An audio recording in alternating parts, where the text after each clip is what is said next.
Welcome to This Explainer. If you're a focused learner looking to really master English grammar, well, you're in the exact right place. Today, we're building directly on the beginner basics. You probably already know the golden rule for short adjectives, right? You just add ER to the end of a word. Small becomes smaller, fast becomes faster. It's simple, it's clean. But what happens when the words get just a little more complicated?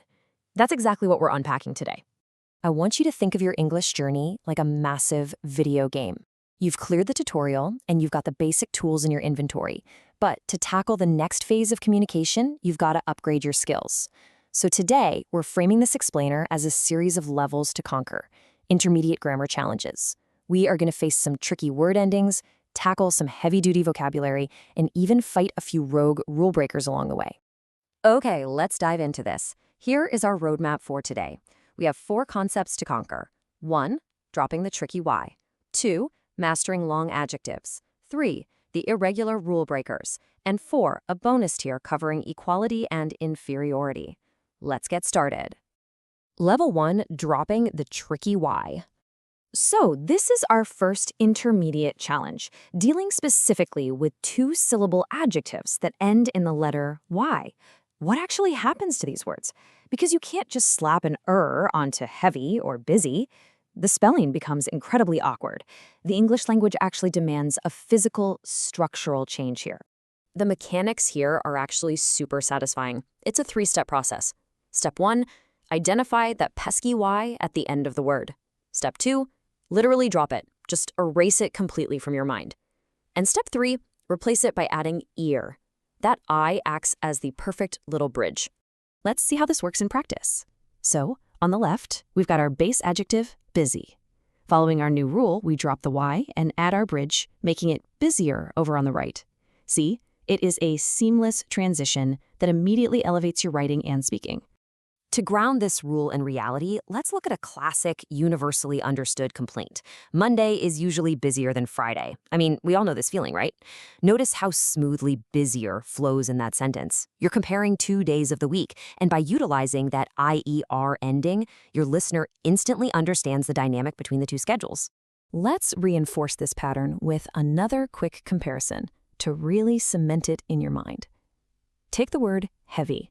We drop the Y, we add IER, and we get heavier. Think about lifting 2 heavy boxes. This is the exact structure you need to explain why you definitely need a friend to help you carry one of them. But hey, this grammar tool isn't just for physical objects or weekly schedules. It also helps us express complex emotional comparisons over time. Like, she is happier now than she was last year. Happy becomes happier. It's just a beautiful way to express personal growth, proving that grammar is actually deeply connected to how we tell our own human stories. All right, level 1 is officially cleared. Moving right along to level 2, mastering long adjectives. Now we are stepping away from short words entirely to tackle adjectives with 2 or more syllables that don't end in Y. The problem here is these long words are just simply too big for suffixes. If you try to add an ending, you get a clunky tongue twister. So the rule changes completely. You leave the base word totally alone, and the word more steps in front to do all the heavy lifting for you. And this brilliantly illustrates how it works. Look at the word expensive. It's long, it's substantial. We absolutely do not say expensiver. That sounds terrible! Instead, we keep expensive exactly as it is, and we just place more right in front of it. More expensive. It's elegant, and it's perfectly clear. Let's apply this to a super relatable scenario. A laptop is more expensive than a phone. If you are discussing tech purchases or budgeting or negotiating a price, this is exactly how you structure that comparison. The word more alerts your listener that a comparison is coming before they even hear the long adjective. Let's lock this in with another one. Dangerous becomes more dangerous.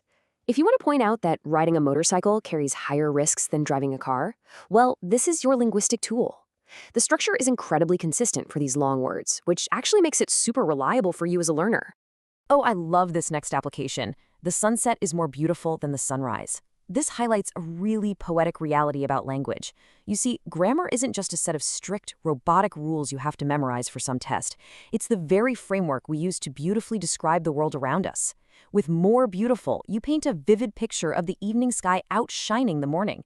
And with that, boss level defeated. All right, brace yourselves for level 3, the irregular rule breakers. So, every language has its wildcards. These words completely defy logic. They ignore literally everything we just learned in levels 1 and 2, and they simply demand memorization. They are unapologetically rogue. Look at this definitive list here. Good doesn't become gooder, it completely transforms into better. Bad morphs into worse, and far splits into farther or further. It's a little exasperating, I know, but memorizing them pays off immediately. Let's look at one of these rule breakers out in the wild. The traffic today is worse than yesterday. You absolutely need this specific irregular word to effectively complain about your daily commute.